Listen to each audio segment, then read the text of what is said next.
full walls? Definitely not. So all of a sudden you see that the building that you have designed and analyzed in the design office is a skeleton, but you end up with such a building. We have more details like balconies, we have windows, we have infill walls, we have openings, and so forth. And all of a sudden, when we analyze in our design offices and we make sure that the building would behave properly against gravitational forces and against seismic induced forces, but in reality, all of a sudden you see that the building experiences severe damages in the ground floor, and we come up with a big question mark and say, why did the building fail? Did not respond properly the way we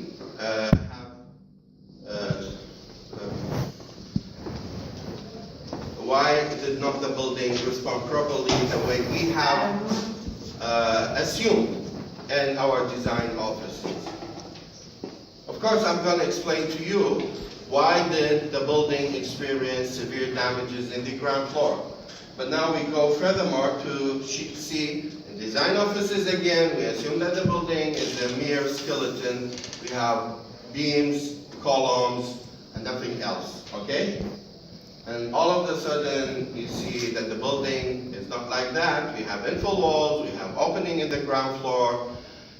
And of course, if you assume that the building, as we have assumed it in our design offices, the building would only sway if an earthquake hits that building. But when it comes to reality, the building does not just sway. There would be a twisting force about one side of the building due to having openings in the ground floor. And we also, the building will also experience severe damages on one side rather than the other side.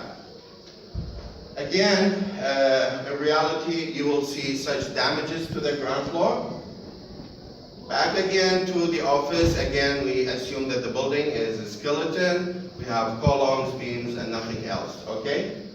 In reality, we see the building in reality is like this. We have infill walls, and we have some part of the building is partially filled up with infill walls. Other parts are fully left with openings. Would this building behave like the one we have suggested in our design offices? Definitely not. We will see severe damages in this area, and I'm going to tell you in details why we'll see, as you see over here in reality, you see severe damages in between the openings. So the column itself, this column itself did not behave the way we have presumed in our design offices, okay? Because I'm going to tell you why did the column experience severe damages at that specific location.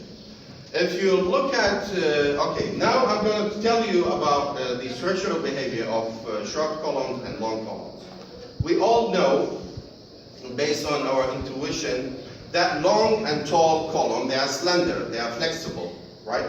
So when you push a tall column, it would displace easily because of its flexibility. Based on intuition, without having any equations to prove that, you could feel it based on intuition. You could know it. And for short column, we know that short column, when you give a lateral force, a push to the column, due to whatever force, whether it is seismic induced forces or is due to gravitational or whatever the force is, the column would tend to have displacement. But if you compare to the tall one, you would see that the displacement would be a little bit lesser than the displacement in the long column. Why? Because long column is more flexible than short column. Okay. When you come to, for example, we have a building, and the building is standing on short columns and tall columns. One side is basically on a short column and the other side on a tall column. If you give a push to this building, which side of the building would you expect to experience severe damages? Would it be the tall side or the short side? This is a question to the audience. Short. Okay, how about the rest? Which side would Short experience one. the short one? Okay. So based on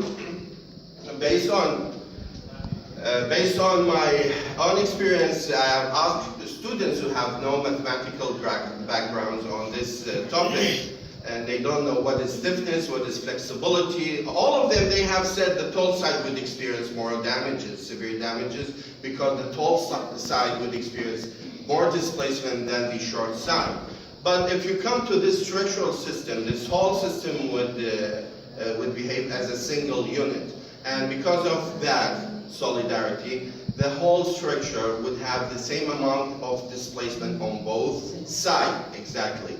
So when you have the same amount of displacement on both sides, which means the shorter side would need more forces in order to achieve the same amount of displacement of the tall side, which causes that most of the forces are attracted to the short side rather than the long side, which would cause severe damages to the short side. And that's why you see severe damages on the short side.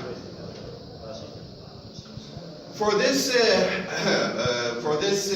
situation, when you have a building with infill walls in the upper part and open ground floors, you'll see severe damages in the ground floor, but this time is not due to having short or long columns. This time you will have severe damages in the ground floor because the ground floor is more flexible than the upper part of the building, which makes the building to behave, in the upper part would behave as a single unit, while the building in the ground floor would behave independently. And then the displacement of the ground floor would be more than the relative displacement between the stories of the upper part of the building, which makes the building to experience severe damages in the ground floor rather than in the upper part of the building.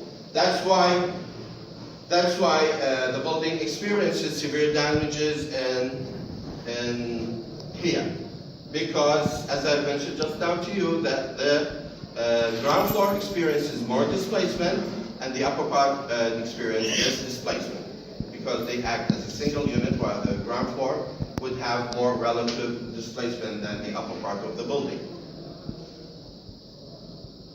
Okay.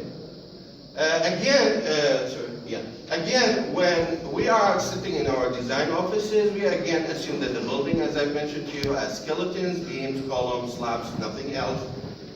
And then we don't even talk about which side of the building is heavy and which side of the building is lighter than the other side.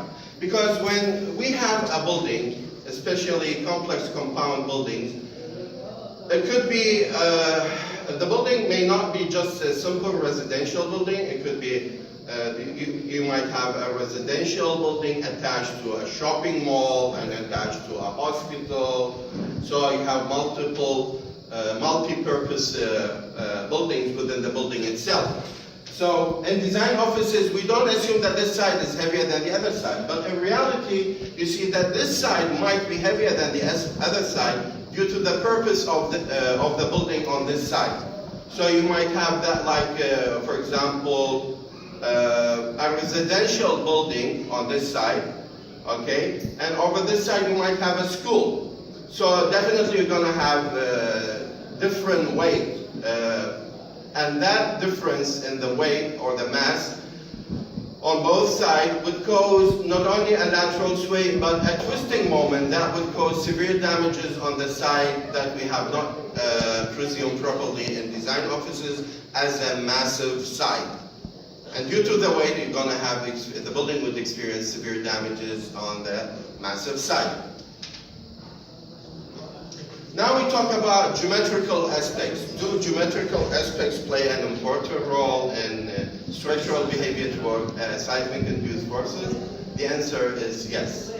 And due to the long track record, that the civilization has a long track record of experiences, and they know that those buildings with a simple plan view, which means simple top view, they are more likely to have good chances of survival towards seismic-induced forces.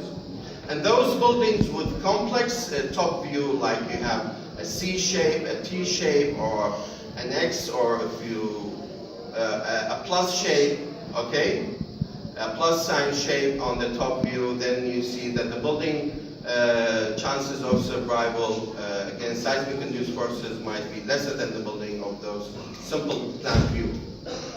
Okay, and then the solution is that they have come up with a solution that you could make those shapes simple. Simply just disintegrate the building.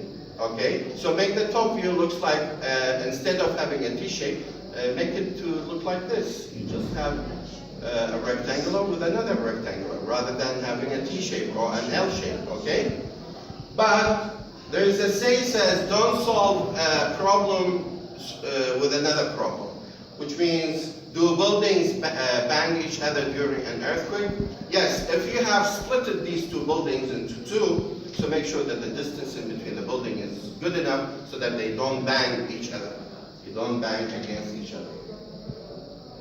Again, some may say that, well, why would this building has experienced severe damages due to an earthquake, and this building as well, and this building as well, even though the top view or the plan view is simple, as you've mentioned to us, square, rectangular, those are good plan view. The answer is you could see that the disproportion in, like for this building is too tall, this building is too long, and this building is too large.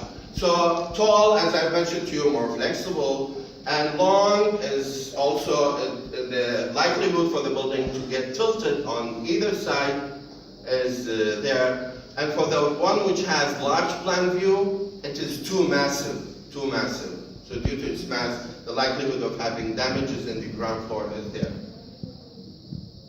How about those geometrical aspects you've mentioned to us? Those are safe buildings. Yes, again, they are safe. But if you look at stability aspect, this building is, the upper part of the building is tall relative to the lower part of the building, and the upper part is more flexible than the lower part. So when you have these two combinations, they are not safe when it comes to seismic-induced forces. So stability, it's about stability. The building doesn't look stable, even based on your own, based on your own common sense, you would know that the building is not stable. And definitely would be for this case as well, and definitely that one is obvious because the building is standing on a very slender building, okay? And that will be the last slide of my presentation for today. Thank you for your time, and that's it.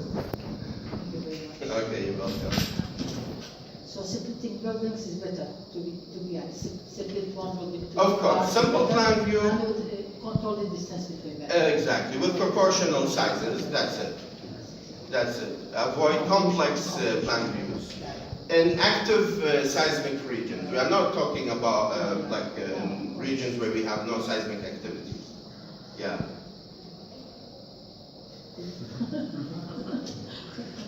Thank you very much for You're your welcome. presentation. You're welcome.